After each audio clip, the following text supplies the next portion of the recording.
अमर रहे, अमर रहे। डॉक्टर लोहिया अमर रहे, अमर रहे। मुलायम सिंह यादव अमर रहे, अमर रहे। डॉक्टर लोहिया अमर रहे, अमर रहे। जैसा कि आप सभी जानते हैं कि पिछले दिनों में हमने एक ऐसे महान शख्स को खोया है जिनकी कमी कभी पूरी नहीं की जा सकती है, जो अतुल्य थे, जिनसे दूसरा ना कभी कोई था और ना कभी कोई होगा। माननीय नेताजी के विचार हम सबके जहन में हमेशा सदा सदा के लिए जीवित रहेंगे। समाजवाद की जो विचारधारा नेताजी लेकर आए, आज तक दूसरा ऐसा कोई नेता ना हुआ जिससे समाजवाद की विचारधारा को इस तरीके से लोगों तक पहुंचाया है।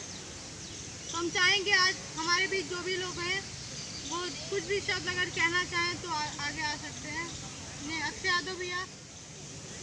आज डॉक्टर राम मनोहर लोहिया जी की पुण्यतिथि है। मैं लोहिया जी को नमन करता हूँ, उनके चरणों में श्रद्धा सुमन अर्पित करता हूँ। डॉक्टर राम मनोहर लोहिया जी समाजवाद को स्थापित करने के लिए भारतीय राजनीति में उन्होंने एक नया अध्याय लिखा। वहीं पर आज हम देश के पूर्व रक्षा मंत्री और उत्तर प्रदेश के पूर्व मुख्यमंत्री परम श्रद्धेय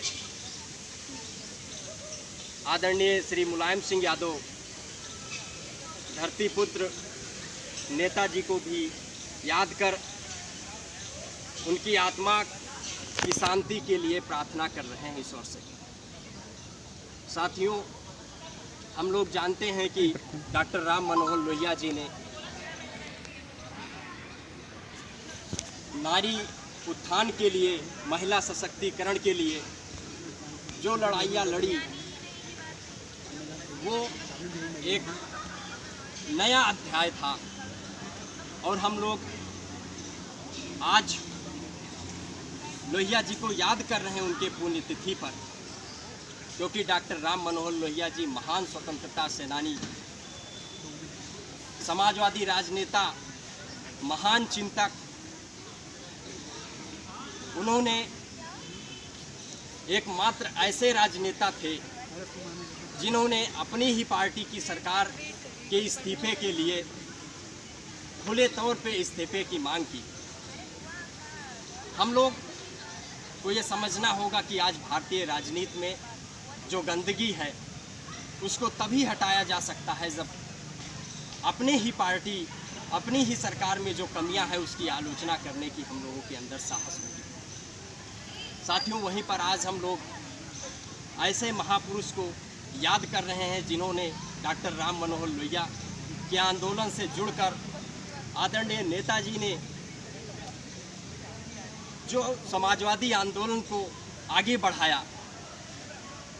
हम लोग सोच सकते हैं कि आज भारतीय राजनीति में धान गेहूं बेचकर एक चप्पल खरीदने वाले, एक शर्ट खरीदने वाले अगर आज विश्वविद्यालयों में पढ़ रहे हैं और हम इस चीज़ पे चिंतन करते हैं कि हम भी भारतीय राजनीति में जाएंगे, प्रशासनिक सेवाओं में जाएंगे, गांव गरीब किसान का हिंदी भाषी छात्र भी अगर ये सोच रहा है कि हम प्रशासनिक सेवाओं में जाएंगे, राजनीति में जाएंगे और राष्ट्र निर्माण की प्रक्रिया में अपनी भूमिका निभाएंगे, आदरणीय मुलायम सिंह यादव, डॉक्टर राम मनोहर लोहिया जैसे महापुरुषों की देन है।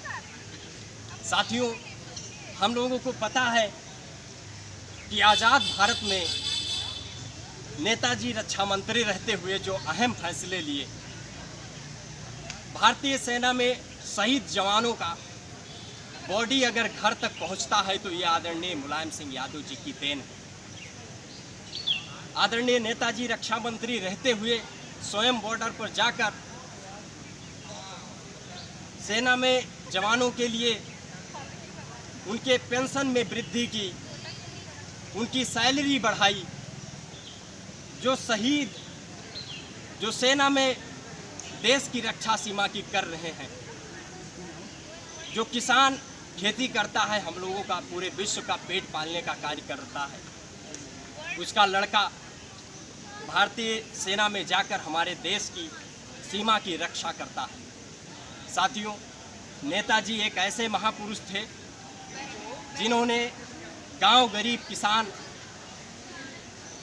नौजवानों के लिए तमाम अहम फैसले लिए। नेताजी की देन है कि आज गांव, गरीब, किसान चाहे प्रशासनिक सेवाओं में हिंदी भाषा को लेकर हिंदी भाषा को लागू करना हो। यदि गांव का गरीब का लड़का अंग्रेजी माध्यम नहीं पढ़ पाया, कॉन्वेंट स्कूलों में नहीं पढ़ पाया, क्योंकि आज हम लोहिया जी को भी याद कर रहे हैं, तो डॉक्टर राम मनोहर लोहिया जी कहते थे, राष्ट्रपति हो चाहे चपरासी की संतान, सबको शिक्षा एक समान। जो समाज में गैर बराबरी है, असमानता है, उसको समाप्त करने के लिए जो समाजवादी आंदोलन को डॉक्टर राम मनोहर लोहिया ने आगे बढ़ाया, उस आंदोलन को श्रद्धेय नेताजी ने जमीन पे उतारने का काम किया। और जहाँ तक हम लोगों को बोध है कि आदरणीय नेताजी रक्षा मंत्री रहते हुए जितना साहस और हिम्मत उन्होंने रक्षा मंत्री रहते हुए कहा कि हमारे देश का सबसे बड़ा कोई दुश्मन है तो वो चीन है। मुझे लगता है किसी रक्षा मंत्री ने इतना हिम्मत नहीं किया। और देश में अगर चीन 1 किलोमीटर हमारे देश के अंदर अपनी सेना को भेजा, तो आदरणीय नेताजी रक्षा मंत्री रहते हुए अहम फैसला लेते हुए हमारी देश की सेना को 4 किलोमीटर चीन के अंदर भेजने का कार्य किया। साथियों, हमारे देश के जवान जो सीमा की रक्षा करते हैं, उनकी वीरता पे कोई प्रश्न नहीं उठा सकता है।